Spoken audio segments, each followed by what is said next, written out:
it, I'm ready to do it, I can't be afraid now. Put me on the stage now, I'm ready to rage now. I feel like an animal stuck in a cage and I'm ready to break out.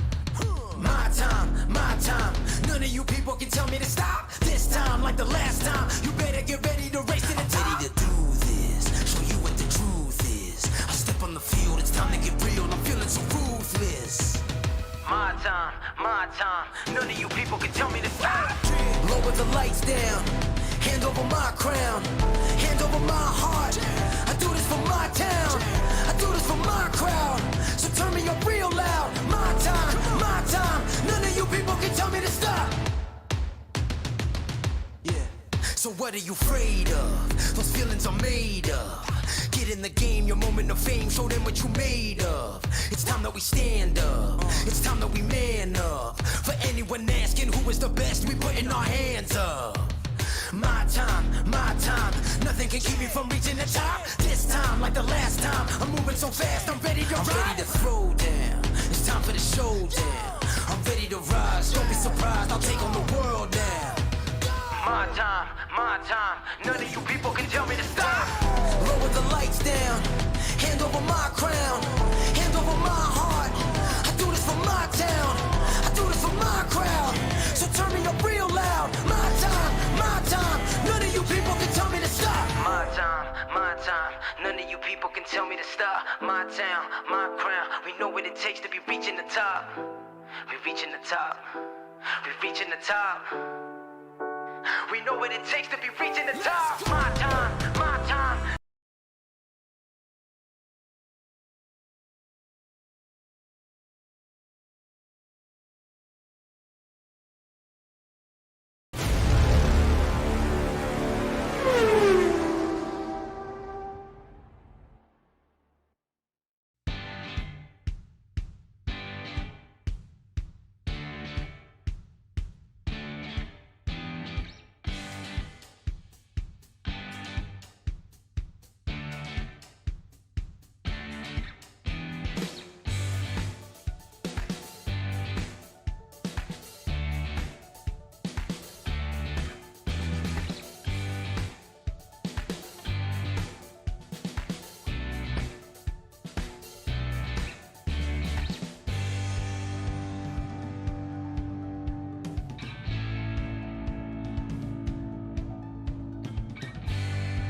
That's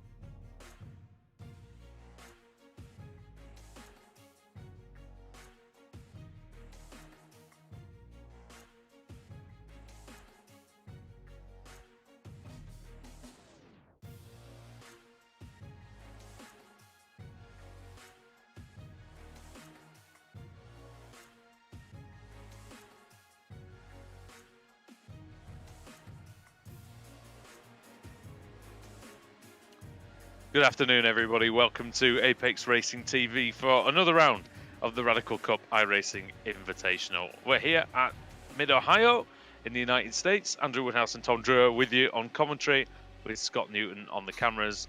Tom, it's great to be at Mid-Ohio. It's a terrific course, this. Very much an old-school track, almost British in flavour, really, in the way it's laid out and the type of circuit it is. I'm anticipating a really great race today. Absolutely. Well, it's great to be with you. And as you say, fantastic to be here at Mid-Ohio. Of course, we were meant to be, the Blue Marble Radical Cup was meant to be at Mid-Ohio next weekend. So this is nice to be able to get this one in, albeit virtually. We have announced that our first event now will be Road America, not with IndyCar, but with SVRA. So, yeah, as you mentioned, a great racing track here in North America. Quite a bit of medium speed to high speed corners. Lots of technical stuff in the middle and ending this lap. So we'll see how these drivers navigate this circuit. I think a lot of opportunity for some big mistakes to be made here today, particularly as you come off the back straight, and try and carry as much speed as you can through that sweeper. That gravel trap on the outside really sucks you in if you drop a wheel. Yeah, that's the thing. I think mistakes get punished around here. I think there's not a lot of leeway for the drivers, which for me makes it a great circuit, and it's one that I always enjoy coming to as a driver and as a commentator. We always get some interesting racing. Maybe the small downside is a slight lack of overtaking opportunities, but I think we will see some people have a dive into the hairpin at turn 2, or maybe even at the end of the back straight as well, where the start line is in IndyCar. So potentially there's some moves there. Just as we're going through qualifying, Tom, we heard that Radical had a big announcement yesterday. Can you enlighten us? Absolutely. We're pleased to announce a brand new car, the Radical SR3 XX. And effectively, the world's best-selling race car has just got smarter. We've partnered with AIM, of course, the guys that bring just about everyone in club racing and a lot of professional motorsport, all of their data and technology. And they have brought us their latest steering wheel, which will feature an LCD display and plenty of buttons and dials for the drivers to tap into a whole range of new data and telemetry, including tire pressure, temperatures, and laser ride height. So we're excited. This is quite a big advancement for the SR3. Of course, nearly 1,300 of those cars sold around the world. And this one with some key styling updates, some new headlights. The wing end plates are very different as well. And a new, better seat, which I guess holds in the bead seats that you see in professional racing cars a little bit better than a typical seat. So it'll be more comfortable, it'll be smarter, it'll give the drivers more data to go faster. And we're looking forward to seeing some of those cars on track in the very near future. Yeah, exciting times there for Radical sports cars, and exciting times for us here in the qualifying session as well, because we're looking at the standings. Mackay Stevens currently with the fastest lap, 1:16.72, and there's a few drivers out like Matt Corrins, who's trying to beat the time. Looking at Richard Thomas, who's currently in 17th place. Let's see if he can improve. He cannot improve, so it doesn't look like the track is getting any quicker out there at the moment for these Radical SR8s, of course. And here, coming down the back straight, look at Zach Woolen. He's 0.2 of a second down on the pole position time, but he's going again another lap. Tommy's got the fastest first sector that he's done personally, so he's going to see if he can come round and improve. Absolutely, just some dying moments. Oh, that's going to affect it.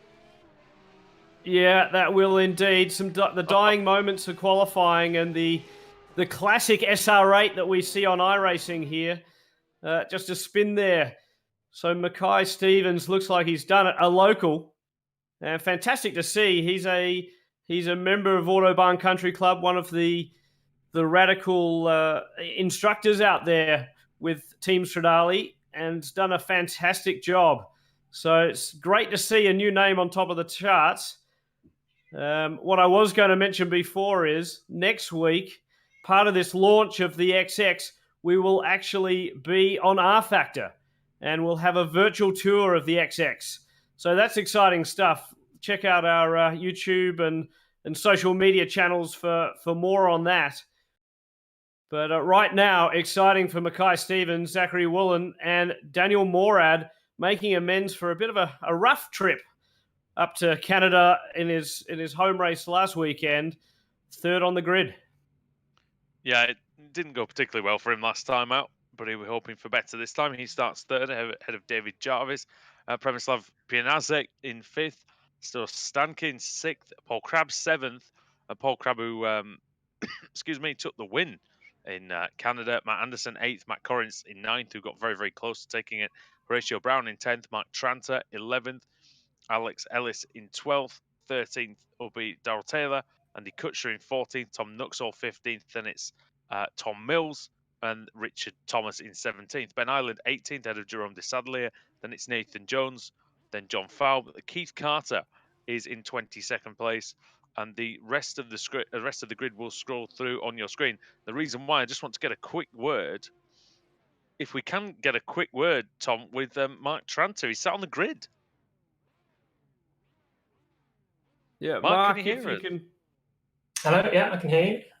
So, Mark, very quickly, we've got about a minute remaining before the pace car starts. How's your qualifying? Got my lap in at the very beginning and then struggled to sort of get a clean lap in after that, which is me pushing too hard more than anything. But yeah, hopefully we've got the pace to move forward a little bit and aim for that top five. What's the biggest challenge around this circuit? Lots of corners which you can easily come unstuck. I imagine around the back, just trying to slide the car through those high speed ones. There's a couple of corners where you're sort of coming over a crest and getting on the throttle at the same time, and it's really easy to just lose the back end when you do that. So it's watching out for that. That's the main thing. Well, the pace car's taking off, so I guess we'll leave you to it. But good luck today. Yeah, cheers, guys. Hopefully, we'll see you at the other end of this race. Well, Mark Tranter there. And I don't know about you, Tom, it's always nerve-wracking talking to people on the grid, but here we go. Mackay Stevens, well, he's taking the first pole position of the season, and let's see if he can turn it into a race win. It's a 5 red lights then. And then the green flag flies up mid-Ohio. It's a great start by Stevens. He got a good jump. Zach Woolen in second. Morad's trying to make a move on the inside. You can see a couple of drivers. Anderson trying to make a move as well. And into turn one. It's quite messy, isn't it? But there's been a spin. So the lights went out very late at mid-Ohio here. We're not used to that in iRacing. I think it caught some of these drivers out, but they are streaming through now. A little bit of single file action. But a pass for second place here. So it looks like, is that Morad trying to make a move on Woolen? Yeah, it is indeed. Or Daniel the other way Morad, around. The Canadian trying around to the come outside. through. Oh, he's done well there. Yeah, a fantastic pass by Daniel Morad. So he's up into second place. That's the white Radical car there, with the blue marble on the front. And we've had a slide and a spin. Brown. It's Horatio Brown off. Oh, He's there's in the gravel chaos and behind. He's been joined by a few others.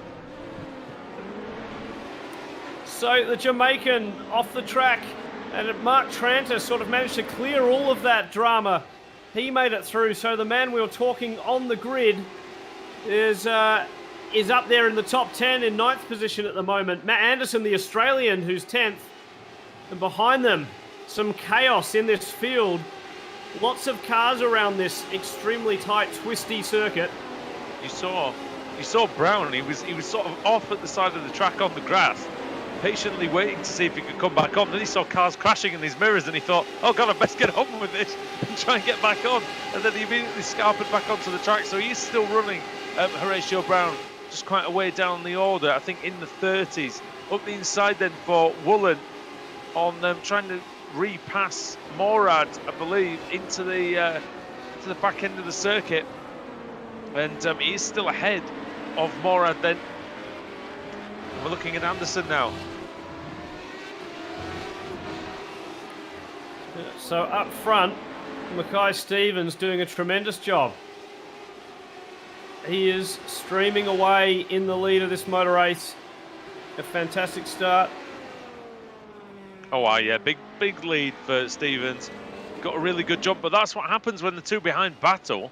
They haven't even been battling sort of, you know, they haven't really had any problems, but yeah, they've lost a lot of time to Stevens. Great start by him, and then it's Morad in fourth, then it's Jarvis. And Matt Corrins has actually made a good start, up to 6th from 9th. And Alex Ellis is up into 7th. He started in 12th. So a little look there from the 42. And that's Mackay Corrins. So the man that got so close last week in Canada is trying to make a move here. Up the back straight, he'll get a good slipstream here from the SR8s. The flames belching out the back of that V8 powered engine. And a nice line through that relatively high-speed sweeper. This is the tricky stuff here at Mid-Ohio. How to get around, not take too much power into these corners. Get a good exit, get the run over the crest here. You can see the adjustment on the steering wheel as Corrins just makes a couple of little slides as he tries to put the power down. And it's hard to chase these cars through here. A little bit of understeer on the exit. And then down into this final sequence of the right-left as we come onto the main straight here at Mid-Ohio. So the Canadian doing well in 5th place at the moment, looking like he's ready to make a move up through this pack towards the front and towards Mackay Stevens. Let's see if he can then. Corrins has a look on the outside. He dummies to the inside. He sends it up the inside on the brakes. And Jarvis was alert to that. He managed to be late on the brakes enough himself to just stay ahead and just clear Corrins and not even allow any overlap into the hairpin. But Corrins still has a good slipstream down the back straight. He has shown that he's not afraid to have a late one under braking. But this time, Jarvis locks up. Yeah, and that's going to allow. It's very hard to go around the outside here. He hasn't made it, Corrins. And Alex Ellis, Tom, is right in behind them. Absolutely. So Ellis now, part of this. It's a 3-way fight. It's really a 4-way fight because behind him, Cyril Stanke is also doing a great job. Jarvis, who's in the lead of this little pack. Wasn't he's Cyril actually the biggest mover? Sorry, go ahead, mate. Wasn't he the biggest mover at Motorsport? Didn't he have the most places gained? I think did Cyril, didn't he? I think he did. And Jarvis has joined us this week. Formula Renault driver, world Formula driver as well, and a former SR3 competitor. So he knows the Radicals in the real world. The first time he's raced in the Radical Cup iRacing Invitational. Oh, and Morad's lost a lot of time, Tom, on this lap. Went very wide at the hairpin. Probably lost half a second to this group, and now... the cones are going flying. They're trying to find all the space there on the track. It's a move. A move to the inside. Can he make it stick? No. So... Well, the cones are the innocent victims of motor racing, Tom, and we've seen it once again there. But Jarvis has actually got some help now because he will be getting the slipstream off Daniel Morad. Absolutely. Morad with a full Oculus setup. Quite an impressive setup. He's streaming live on Twitch as well. And, sort of caused a bit of chaos he did last week. He's making amends at the moment, Daniel Morad. Top 3 and looking strong. And a huge incident, the number 11. What happened there? It just looked like the car hooked up mid-corner. He lost it and damage on the 31 as well. So that's disaster. Yeah, that's Paul Crabb, and that's last week's winner. And I think the incident might have been with Paul Clark, was it? It was. So Paul Clark, and look, I wonder if that car had damage. There was no touch visibly through the stream, but just wonder if a bit of netcode there. There was actually a touch between the two of them in the virtual world, if you will, and then perhaps some damage that caused that secondary accident. Yeah, that would make a lot of sense as to why that incident took place. And look at this battle now for third position. It's really hotting up, and actually these guys aren't too far behind. That's Tranter and Anderson. Tranter we were talking to on the grid, and he's made a very good start indeed. He's up 3 places from his 11th place starting spot. Yeah, going pretty well. Yeah, I must say he was pretty calm on the grid too. I think I was more nervous for him watching that countdown clock. But Tranter, a strong competitor, has a little bit of a slide there. It's really difficult as you come down. There's quite a bit of decline in the raceway. The undulation here at Mid-Ohio is quite extreme, and it's quite nerve-wracking when you're behind the wheel. You're coming down the hill, you're not sure how much grip you've got, and another cone that's been dislodged there on the straightaway up to the hairpin. I think something that's quite underappreciated characteristic of this circuit is just how many blind corners there are, Tom. I mean, you could even almost count turn 1 in that, because it's quite hard to spot that inside curve from the low cockpit view, and also in the infield section, especially when you crest the hill, you really can't see a lot of the corners in the middle sector. No, that's right, and it is a really tricky track. I've only done it in an 800 horsepower Dodge Viper on street tires, and that was certainly a handful.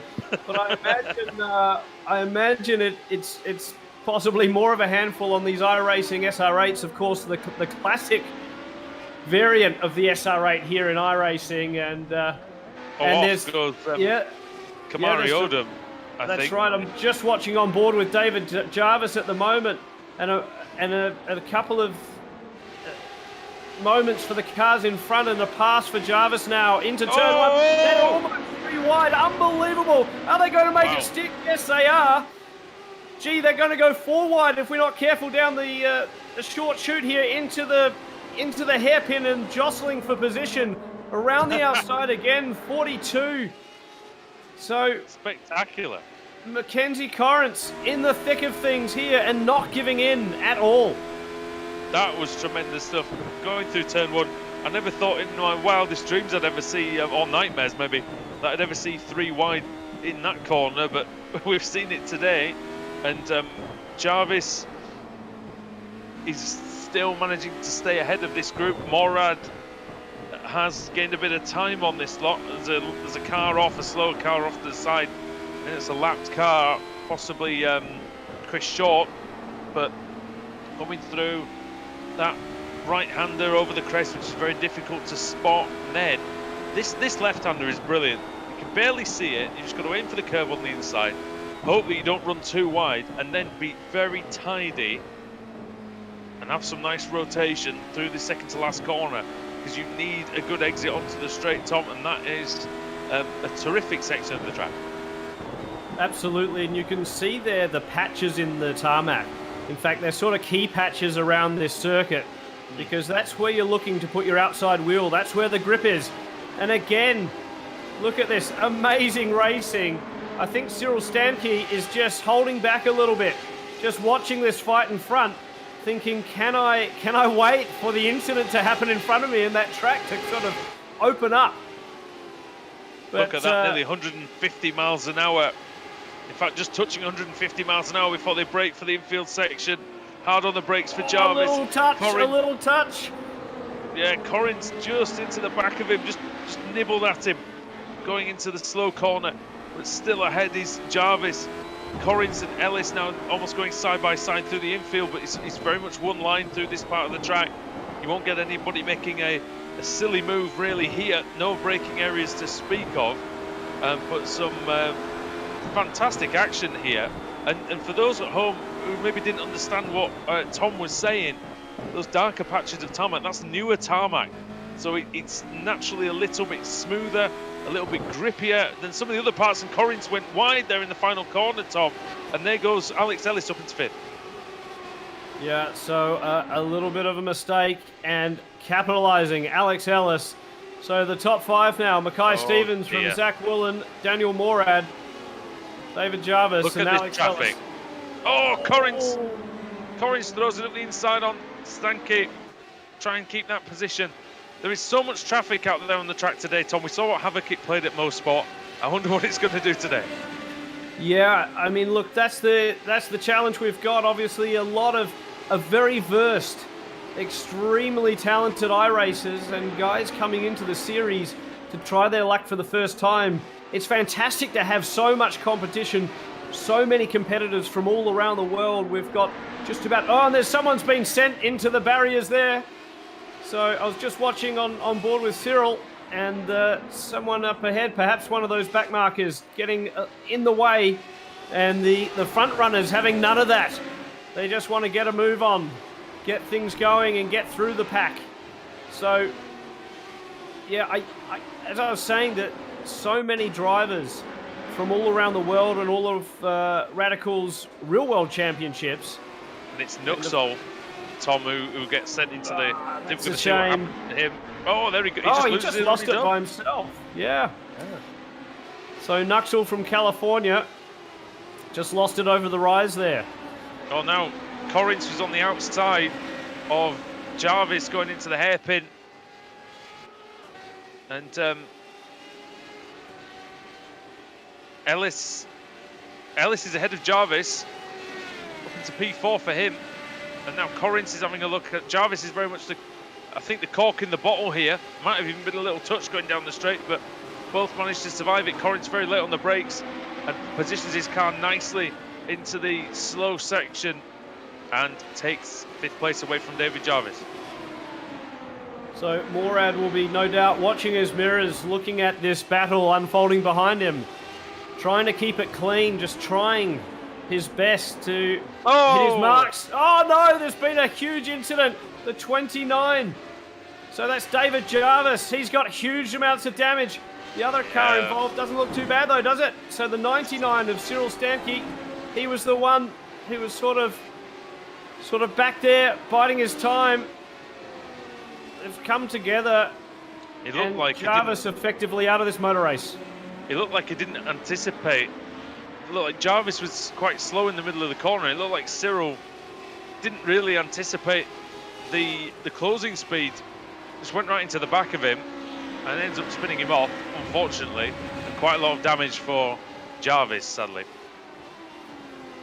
Yes, indeed. As I look down the order, some other names making a little bit of a quiet move up through the field. So there's Dave Tweedley in 25. It'll be interesting to see how he goes. He's a real-world Radical racer, up 3 positions.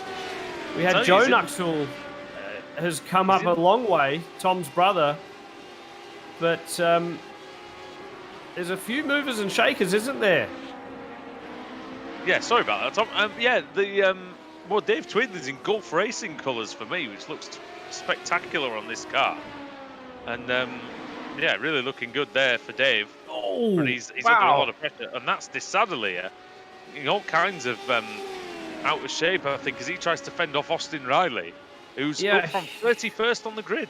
A huge hip and shoulder, and Austin Riley now looks like he's got damage. So I wonder if that was as a result of that hip and shoulder, or whether Austin is just trying to deal with the damage that he's got. But certainly Jerome. Did they hit each other? Did they? I think they did, and I'm just wondering whether Jerome actually has received that damage. Apologies, it wasn't Austin with the damage, but Austin certainly a hip and shoulder there on the back straight. So Jerome's car looking all sorts of awkward as he comes around these corners. He may have provided it. Yeah. So here's the replay now. We'll see what happens. So Jerome in the number 7, trying to go around the outside, and then the up and under. And a hip and shoulder there from the Canadian. So I'm not sure if that was quite intentional, but Austin Riley perhaps just getting a bit of a wiggle on as he put the power down. He's a Canadian, so it must be cross-checking. Yeah. So Austin Riley, yeah, you could just see it. The car steps out as he's under power, the back end, and that was a huge hip and shoulder in the end. It's unfortunate there for Jerome Desadlier. Unfortunately, that rear wing damage is going to play havoc with his straight line speed. But look at this battle. This is shaping up to be a great one. Got Matt Anderson at the front of this group. Then you've got Mike Tranter, Andy Kutcher, Daryl Taylor, and then Cyril Stanky's a couple of seconds behind. And having a look now, he's oh, that's the lap car, isn't it, Jimmy? Well, that's all right. The lap cars, as you said before, are going to create a fair bit of chaos in this race. But I was just going to mention this racetrack just producing fantastic action here in the Radical Cup iRacing Invitational. I thought last week's race was good. The last 5 minutes, if you haven't seen it, go back and find the round 3 from Canadian Tire Motorsport Park, because it was just exceptional. All sorts of carnage and chaos for those last laps, and then Paul Crabb coming away with the win. Unbelievable, wasn't it? I was so confused. I was even calling the wrong names at one point. Some of the cars look quite similar, I think I thought that Crabb and whoever it was, I've forgotten who the other one was, had come together. It might have been Ellis, and it was actually Corrins. So yeah, there was all sorts of chaos going on at the end of the race. Here's Tranter, and this is going to be interesting to see what kind of pace now Tom Tranter has compared to Anderson. I will say though, to your point, this track providing a great race, as you said, it seems to suit these Radicals perfectly, because it suits a nice handling car. It suits a car that's nimble. Absolutely, and that's what we love about Radicals in the real world. And if you want to test out a Radical, next week we will be launching the new SR3XX on R-Factor, so swapping platforms for the week. We, of course, were meant to be going real-world racing at Mid-Ohio, and it's lucky that we can race this weekend, but R-Factor next week with the new SR3XX. So check out the Radical social media channels and the Radical website for more information on that. Look at Tranter go around here. 116 mile an hour he reached before braking and just doing a little bit of a speed adjustment, cresting the hill there. We'll see how he takes this next high-speed left-hander. Fantastic racing. And it's interesting because everyone's got a slightly different line around this circuit. If we stick on board with Tranter, we'll notice into the hairpin, he actually has quite a different line to Matt Anderson. Sort of decides to turn in early and trail brake to the apex, and a back marker there in the way. So let's have a look. So Anderson will stay a little bit wider. Tranter sort of narrows in that first apex and keeps it a little tighter. But it does seem to work for Anderson, doesn't it? Because he just pulls away a little bit as they exit the hairpin. I'm just going to see what happens down the straight, because Tranter's got a great slipstream. It's not the longest of straightaway sections here, but it does allow for some action into the braking area. I was going to say, is one of those two styles going to be easier on the tyres, do you think? Well, it's a very good question. I think around here, having done some pretty horrid laps the other day in practice, I must admit, you could really notice that it was easy to get too much steer on. Obviously, carrying a little bit too much speed into the corners, and then you're starting to get a bit of mid-corner exit understeer and scrubbing those tyres. And I just noticed on board with Tranter that he was having a moment before. He's pushing hard, trying to catch the Australian Matt Anderson. Anderson doing good under pressure here. He's got a clean track ahead of him, and he'll just be trying to get the fastest possible line through turn one, carry all that speed onto this short chute, then not muck up his braking zone into this hairpin. It's so easy to overcook it into here. Tranter looks like he's on the binders a little bit later than Anderson. Anderson with the exit speed though, so important down this next straightaway. And now with a good gap, he can sort of have a sigh of release, catch his breath, wipe the brow. I'm sure they'll be doing it. It might be iRacing, virtual racing, but these guys are sweating behind their steering wheels. They might be in their pajamas. I don't know about Matt Anderson. He's coming off a long day in Australia. But whether it's in the socks or the racing boots, these guys are pushing hard. And I know from my own experience, I think you sweat more than, well, you can tell me, Andrew, you sweat more than just about real life.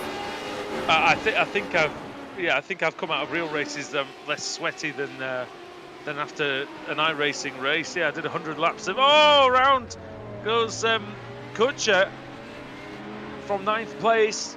He's still going to keep 9th place. He's not going to lose out, but I might have lost the 1 place actually to Darrell Taylor. I was going to point out that Horatio Brown has gained back a lot of the places that he lost earlier on. He's actually back up to 14th place, actually having a very, very good run after being down in about 30th at one point. And the car looks in pretty good condition, doesn't it? So Yeah, Horatio Brown. He's got a little bit of crumpling on one of the quarter panels, but he seems all right, yeah.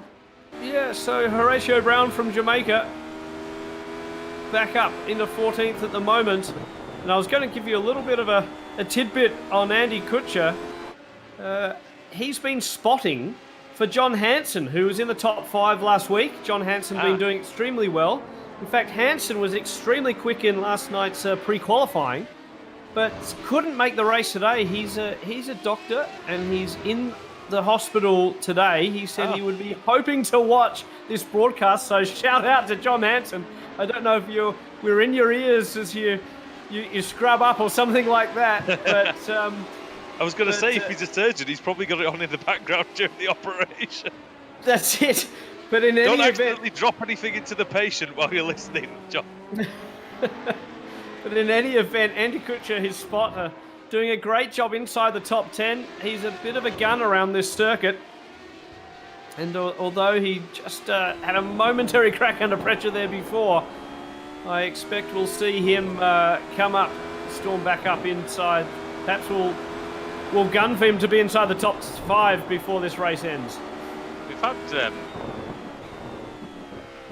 when we were talking about Horatio Brown earlier on, we've actually had a few Jamaicans actually recently on iRacing being quite prominent. We had Taj Edwards in the Apex Racing League GT series last week, taking pole position. So definitely a bit of a groundswell in sim racing in Jamaica, and it's great to see. Oh, great real racing down there as well. You said there's a lot of good race meetings around on the island, isn't there?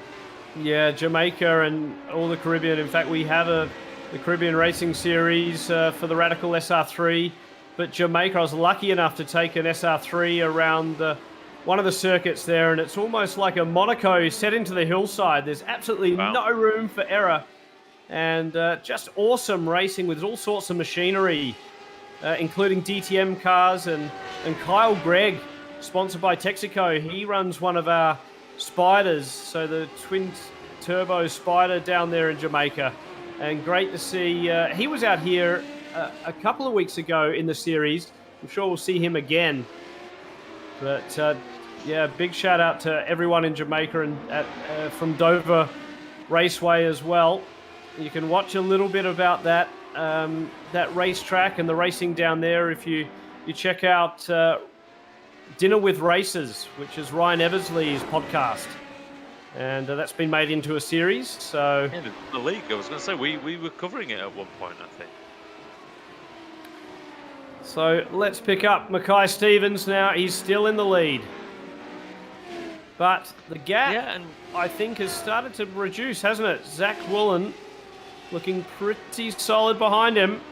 Only the interval's about 9 seconds, is it? So that's the back marker. Yeah, last lap, the previous lap, he was 2 tenths quicker. Actually, this lap, Stevens was 2 seconds quicker than Woolen. But yeah, the previous lap, he had gained a little bit, but I guess some traffic issues, most likely for Woolen, because he's dropped down to about 10 seconds behind now. But a dominating performance by Stevens at the moment. But as we saw in Motorsport, this is how far... It was, I'm not seeing things, am I? It was Alex Ellis that was winning the Motorsport race, wasn't it? And yeah, we had Ellis, that's right. And then Ellis got, he sort of got a bit impatient around the back markers. It was around about this time. And if you remember, he was about this far in front. Yeah, exactly. So anything can happen. Mackay Stevens has to keep calm. He's got the gap, and in fact, he's stretching it out even more. So 11.7 seconds or so now. So There's actually a hell of a scrap going on for 6th at the minute. Tranter, Taylor, and Anderson are almost nose to tail. Sorry to butt in there, Tom, but I thought there was some. I mean, there seems to be some very close action out there. And Tranter with that, he's almost got a bit of a Jamaican paint scheme on that car, but Tranter doing a strong job, isn't he? He was calm on the grid. He's in front of Daryl Taylor, as you mentioned, a fellow Brit, and then there goes Taylor. He's in the wall, Tom. Unbelievable. and the curse of the commentator.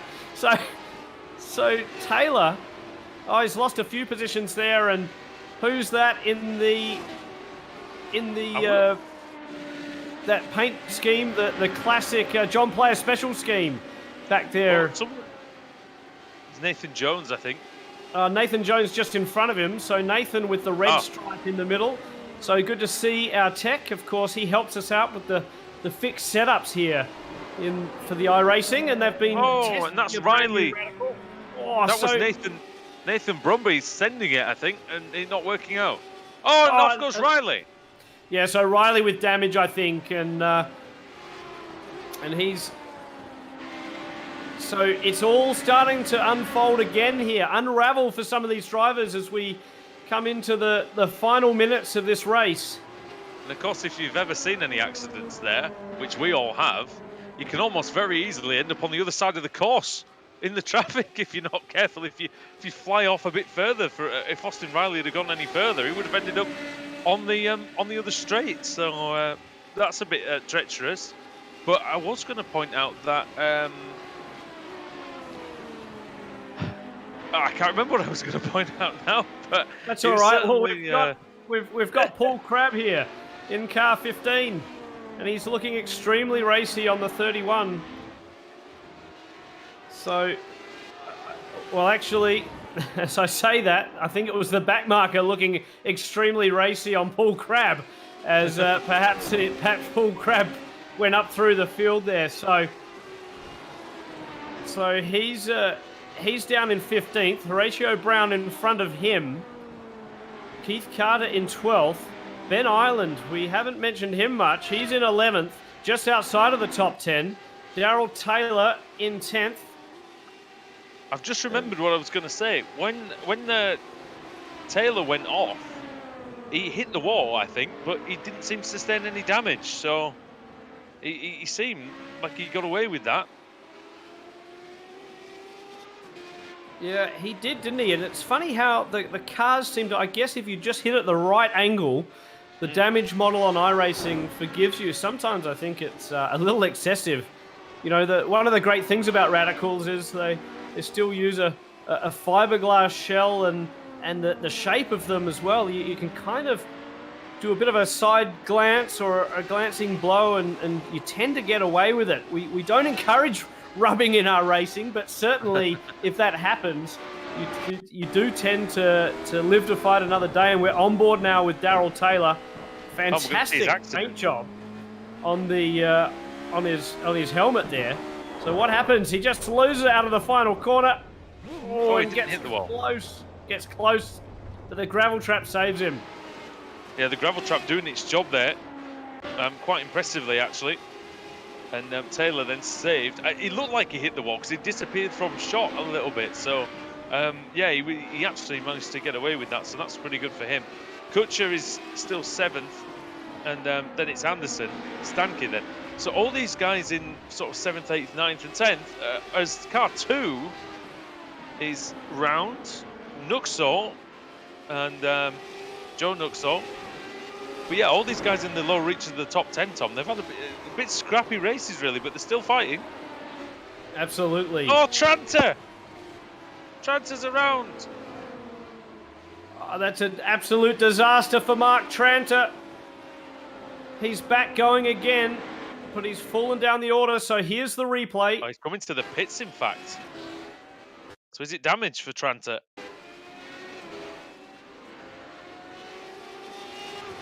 Oh, he was having a problem before this, wasn't he? He's got suspension damage, Tom. Yes, look at that. The right rear of the car There's damage on the wheel arch and obviously in the suspension, as you mentioned. So Andy, yet again, mate, this race getting exciting with only a minute or so to go. I wonder if it's got something to do with sort of this race length in that, 25 minutes is probably sort of where a lot of the concentration maybe starts to wander, and I don't know if that's happened. We didn't see how Tranter got his damage, but he has come into the pits, he has gone out with a fast repair, and he is back out in what looks like 13th place, so it's not the be-all and end-all for him. He's still going to get a decent result, albeit not the one he wanted. Sorry to interrupt. I'm actually watching on board with Mackay Stevens, our leader, and he just managed to miss all the mayhem in that in the hairpin. A couple of back markers in front of him, and it was almost the curse of the leader, if you like, coming through the back markers. Here's the replay now. I wonder if they hit each other now. I'm not sure I'm going to be able to see it fully, but no, we that's a replay of Nathan Jones. So let's see if we can. Here we go. Yeah, so Ross Mackay Elliott. Stevens with Ross Elliott in front. Oh dear. Car 40, whoever that is, Joshua Peacock, absolutely rogered him there, and Stevens was very lucky that he managed to go around managed to avoid that one. Yeah, so Mackay Stevens in the lead of this motor race and just having to remain calm. He just clipped a little bit of curb on turn 1. And he's This is a replay approaching. of Corrin spinning. So, and he loses a lot of time, but not necessarily any places. Lost about 5 seconds though, Tom. So, Andy, I think a little bit of damage on these cars, don't you think? There's just... Oh no, he dropped it. He dropped it on the outside. Got a little bit too much curve. But... And that's the danger. That's what we talked about before the race started, didn't we? That this track will bite you if you get it wrong. Absolutely, and another one running wide. So Mackay It's the Stevens last was that. Or just a driver around him. Last lap now for Mackay Stevens. And he's only got a few more corners to go. He Yeah, comes it's up been to the bridge. Through the high-speed left-hander. And he's just got to keep it clean now. Through the final right-left. Smooth on the power, nothing, no mistakes required. Nothing to gain, everything to lose, and he does it through the last corner, and he takes the win. Congratulations, Mackay Stevens. That was really a start-to-finish race, wasn't it? Fantastic drive by Stevens. Woolen comes across in second. I think he's going to be fairly happy with that. Morad is going to come and claim third, and he is very happy with that. You can tell it was a crash, and it's Stanky. Oh, and it's Anderson. Anderson's gone off, so him and Stanky have come to blows, it looks like. On the final lap, we'll have to see what happened there. Stanky looks like he's going to come and finish 7th. Ellis 4th, Corrins 5th. Andy Kutcher is going to finish 6th. Then it's going to be Cyril Stanky. And Darrell Taylor is going to get 8th. Ben Island gets up to 9th, just ahead of Anderson. So is Island going to finish 9th? Oh, what's going on in the final? Oh, big one. That might be Keith Carter. That's a big one in the final few corners. It's all kicking off here. I'm not quite sure why or how it's going on. 3 wide almost across the line. But it's Tom Mills ahead of Mark Tranter. And Anderson gets 12th in the end. So he's going to be, I think he's going to be pretty annoyed with that. Brown coming through in 13th ahead of Carter. And we're looking at Crabb, who it's not the heroics of last week, Tom, but he did well to battle back after the accident. Absolutely, and you could see from some of those shots just how much damage was on the rear of a lot of these cars as they were coming to the line. I think a few last lap Hail Marys happening, and the drivers doing a few burnouts as we go to the blimp shot. So that's kind of nice. I think a couple of them dropped it in the end zone, to be honest. I don't think it was well completed by a couple of them. But hey, that's how it goes. Absolutely. Well, another tremendous race here. from the Radical Cup iRacing Invitational at Mid-Ohio this week. And as we mentioned before, we'll be on R Factor next week, looking at the brand new Radical SR3XX. So I was just going to ask you, actually, Tom, is that free, by the way, just so that people know? So it's possible to view it, and we are actually taking invitations for people to test drive the brand new car virtually next week as well. So check out the Radical Sports Cars website and read about the new car, the new AIM technology that gives a lot more data and telemetry at the driver's fingertips. And also, you can everybody. Yeah, absolutely. And you can check out how to be a part of that launch, whether it's watching on the live stream or actually taking part in the R Factor simulation as well. But we'll do a virtual walk around that car, which will be excellent stuff. But I guess almost an anticlimax here today, wasn't it? Because we didn't have that sort of chaos that ensued like it did last week. But I wonder who we can get into the commentary box with us now. I wonder if we can even see if Mark Tranter can join us. Yeah. There he is. Mark, can you hear us? Oh, yeah. So we spoke to you on the grid, and it seemed all calm and placid, and then the race started, and it looked like it was quite chaotic out there for you. Yeah, I had a really good battle for the first 20 minutes or so with Matt. We're about a second apart for the entire stint. And then he made a little mistake, managed to get past and pull a bit of a gap. And then he got a bit caught up behind me, and I thought I was sitting pretty in sixth. And then, a little spin from a back marker that I didn't spot, and it just caught me with a net code. So a bit disappointed, but hey. This track is it's very technical, and it's quite narrow in places and very tricky. Do you think that this contributed because it was quite a big grid? Do you think it made it a lot more difficult out there, especially with the traffic? Certainly, when I had 5 minutes to go and saw a gaggle of about 5 lap cars in front of me, I was hoping that it was going to finish next lap. But it's not easy getting around the traffic, but it is what it is, and you just got to make the best you can out of it. That's it, yeah. Well, Mark, you've got to be pleased with the result either way. A strong finish after a little bit of chaos there, and I guess now it's looking forward to Spa-Francorchamps, isn't it, in this series? That will be a great one. Yeah, I'm looking forward to that. It should be a great round for everyone. So, yeah, fingers crossed that that'll be a good race for me and for everyone else. Well, congratulations again, Mark. Thanks for taking part. Thanks for taking the time out on the grid to talk to us. And while you sign off, we'll try and get our winner if we can. I saw him around on Discord, so I wonder if we can see if Mackay Stevens can join us. We'll try and make that happen for you folks at home. We'll hang around for a minute or two, I think, and see what's going on. I really do like this circuit, and like I think it's great to drive. I think it's a really good one for hot lapping. The racing is good.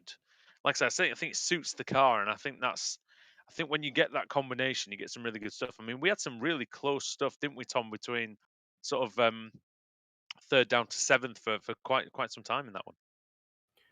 Absolutely, and even if you just look at the times, whether it's in qualifying or the races, amazingly tight throughout the field. That's what we love to see in the real world radical racing, and that's what these cars produce. Because being a spec racer means that it really just comes down to the driver talent. That's why we've fixed the setup here on the iRacing as well, because it just brings out the best of the drivers, as opposed to worrying about who's spending more money on the machine. And radical racing, whether it's at the country club tracks in North America or the amazingly competitive racing that we have in the UK, of course, a series in Australia, all throughout Europe.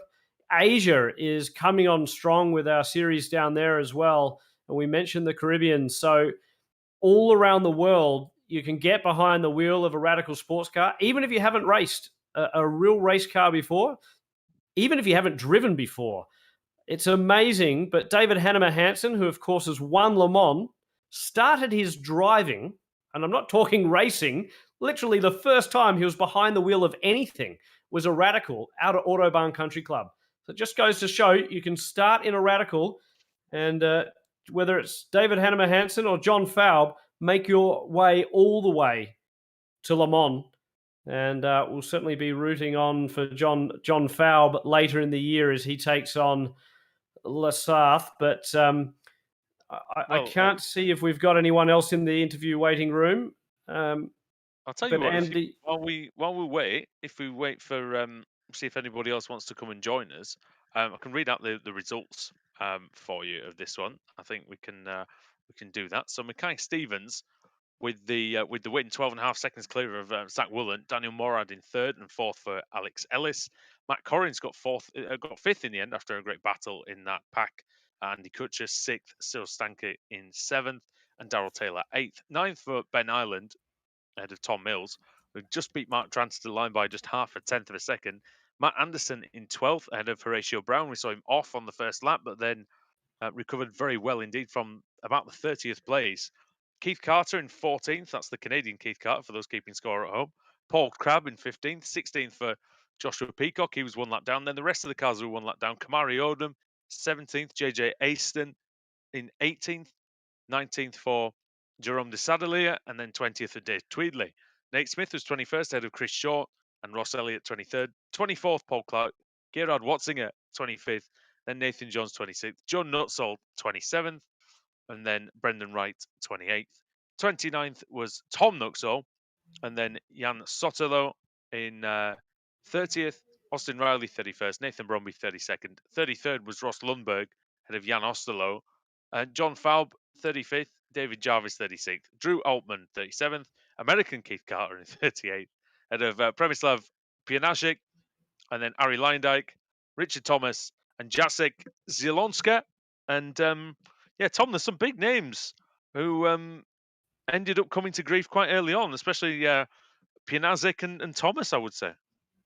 Yeah, absolutely. Well, Thomas, a former champion, and looking forward to getting back out in the racing at Road America in a couple of weeks' time. And John Faub was another one. In fact, he just sent me a text saying, thanks for hosting these. They're lots of fun, but I had a bit of a chaotic moment with number 44. So John Faub just explaining why he was that way. But it looks like we've got Kamari Odom in the commentary box. So Kamari, welcome to the live stream, and you're in Georgia too. So how was your race today? See if he unmutes himself, actually. Kamari, I don't know if you can hear us at all. Well, while we try and work out that little technical glitch, Kamari's actually done the SR1 driving school at Primal, which is out at Atlanta Motorsport Park, and participated in that. He's done a bit of testing as well in some other forms of motorsport, but very much an iRacer and looking to make his way into the world of motorsport. And I don't know if he wants to speak to us, actually, because he keeps leaving the channel. I think he's trying to sort out that technical glitch. Of course, all of this a little bit new to most of us, Discord and the live streaming and all the rest. But Kamari, if you do make your way into it, just sing out. We'll take a couple of moments to talk to you. But it's fun as well. It must be fun for you as well, though, Tom, because you're getting to converse with and meet a lot of these drivers who you might not have had a chance to chat to before.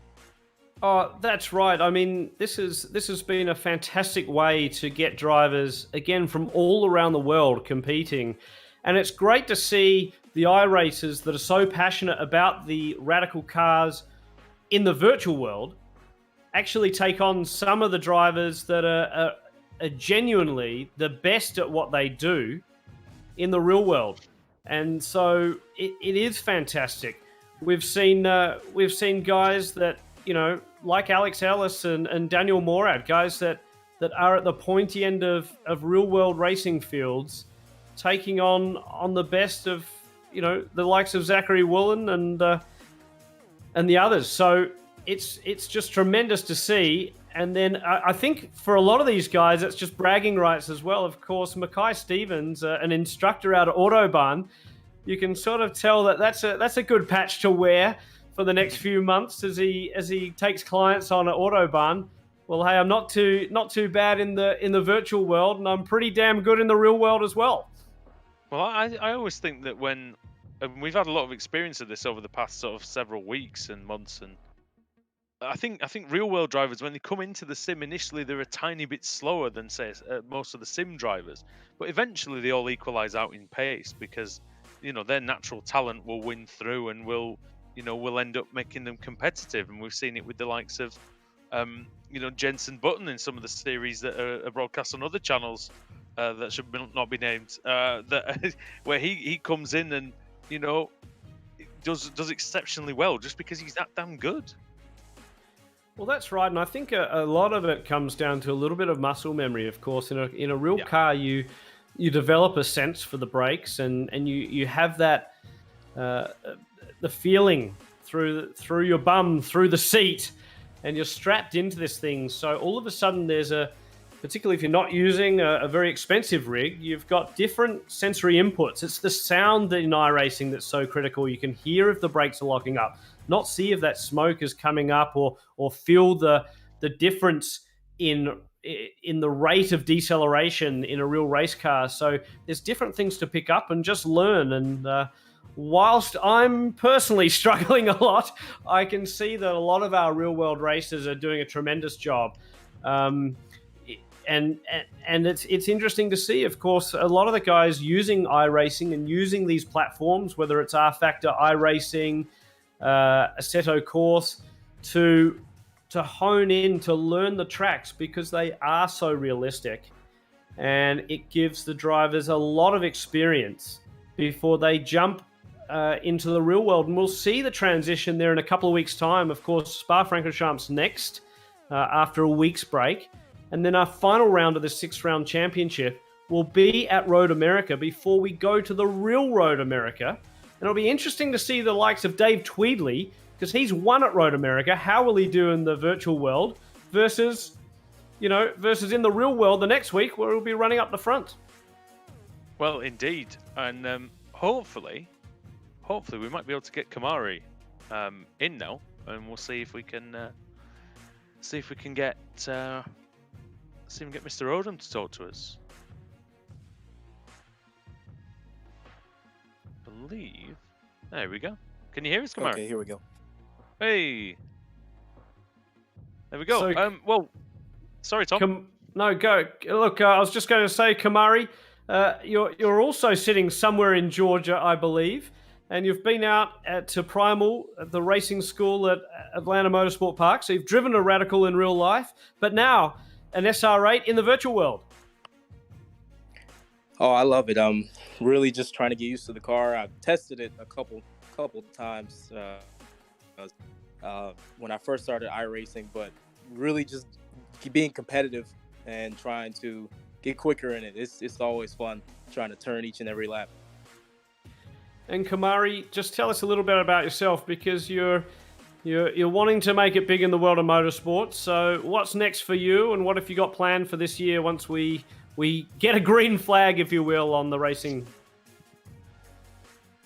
Well, I'm still looking for and trying to get some more funding so that I can race in just some junior Formula 4 or F1600 or US F2000, so I can just move up and go to IndyCar or Formula 1. Well, it's always the racer's will to have a big dream and to try and make it. It's we look forward to seeing how you progress through the ranks, and we'd love to see you at some point out on the grid of a Radical Cup race. Of course, Radical offers a pretty good stepping stone through the local club racing, and then the National Radical Cup Series, the Blue Marble Radical Cup in North America. And of course, you can race the world, be it at Bathurst, Spa-Francorchamps, Monza, Silverstone. the list goes on. So Radical is a great way to start ticking off the bucket list tracks, whether you are a gentleman driver or an up-and-coming superstar like Kamari. So, mate, thanks for your time today. I guess, Andy, it's almost that time that we should wrap things up here from Mid-Ohio. It is indeed. Yeah, thanks to everybody who's come and spoken to us. And, you know, we always enjoy this race. It's always great fun, the Radical Cup iRacing Invitational. And great to bring everybody together from all over the world, really, in terms of radical racing. And, yeah, so I'll say good luck to you, Tom, for next week and the R Factor business. And we'll see what, hopefully that goes well. And once again, it's a pleasure being with you. Well, look, thank you, Andy. As always, it's strange doing these virtual events. You're not alongside me. We're sort of separated by a sea. So, look, mate, it's been wonderful once again. And as you mentioned, for all of those Radical fans and perhaps people that are looking to get into the brand for the first time, check out the website. The brand new Radical SR3XX just launched yesterday, and we'll be taking it for a spin on R Factor next week. So look out for that. That's on Sunday, the 31st. So look out for that. And until then, we'll see you next time.